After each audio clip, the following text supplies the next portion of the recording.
আজকে পাবদা মাছের ঝাল রান্না করব, ভাবলাম আপনাদের সাথে ছোটো করে রেসিপিটা শেয়ার করি। পাবদা মাছটা ভালো করে ধুয়ে পরিষ্কার করে আমি নুন আর হলুদ মেখে রেখেছি। 10 থেকে 15 মিনিট নুন আর হলুদ মেখে রেখেছি মাছটাকে আমি। আর 1 চামচ মতো আমি পাতিলেবুর রসও দিয়ে দিয়েছি এর মধ্যে, তাহলে মাছের মধ্যে আঁশটে গন্ধ থাকে সেটা চলে যায়। এবার মাছটা আমি ভেজে নেবো, তার জন্য কড়াইতে সর্ষের তেল দিয়ে দিয়েছি। তেলটাকে ভালো করে গরম করে নিয়ে মাছগুলো ভেজে নিচ্ছি। মাছটা ভাজা হতে হতে এখানে কিছু কাঁচা লঙ্কা নিচ্ছি একটা ছোট্ট মিক্সিং জারে, আর নিয়েছি একটা গোটা পেঁয়াজ কুচি। আর কাঁচা লঙ্কাটা পাকা পাকা লঙ্কা হয়, সেগুলো আমি বেটে নেবো। এবার এখানে মাছগুলো ভেজে আমি সব তুলে নিয়েছি। এবার ওই তেলের মধ্যে দিয়ে দিলাম কালো জিরে ফোড়ন।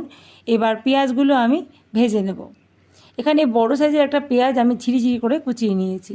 পেঁয়াজটা খুব ভালো করে ভেজে নিতে হবে। খুব সহজ পদ্ধতিতে রান্নাটা করেছি আমি আজকে, কিন্তু ভীষণ সুস্বাদু হয়েছিল পাবদা মাছের ঝালটা। অবশ্যই ট্রাই করে আমাকে জানাবেন। তো এখানে পেঁয়াজটা দেখুন ভাজা হয়ে গেছে, খুব বেশি কড়া করে ভাজার দরকার নেই, পেঁয়াজটা একটু নরম হয়ে গেলেই হবে। এর মধ্যে এবার দিয়ে দেবো আগে থেকে কেটে রাখা টমেটো কুচি। একটা মাঝারি সাইজের টমেটো আমি এভাবে কেটে নিয়েছি। টমেটোটা একটু ভেজে নেবো হাই ফ্লেমে।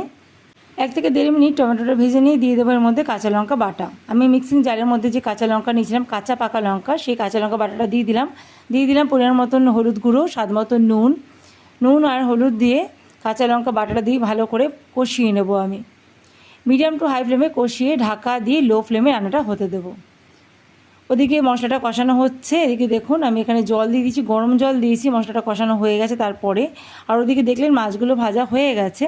ঝোলটা একটু ফুটে গেলে দিয়ে দেবো আমি আগে থেকে ভেজে রাখা পাবদা মাছগুলো দিয়ে দিলাম। ঝোলটা কিন্তু ফুটে গেছে ভালো করে। আর মাছটা দিয়ে আবারও 2 থেকে 3 মিনিট আমি ফুটিয়ে নেব মিডিয়াম টু হাই ফ্লেমে। খুব টেস্টি হয়েছিল বন্ধুরা পাবদা মাছের ঝালটা। আমি কিন্তু খুব সিম্পল মশলা দিয়ে রান্না করেছি আজকে। আদা রসুন জিরে গুঁড়ো ধনে গুঁড়ো কিছুই দিইনি, শুধু নামানোর সময় একটু ধনেপাতা দিয়ে নামিয়ে নিয়েছিলাম। এই সহজ পাবদা মাছের ঝোল রেসিপিটা যদি ভালো লেগে থাকে লাইক দিয়ে কমেন্ট করে জানাবেন।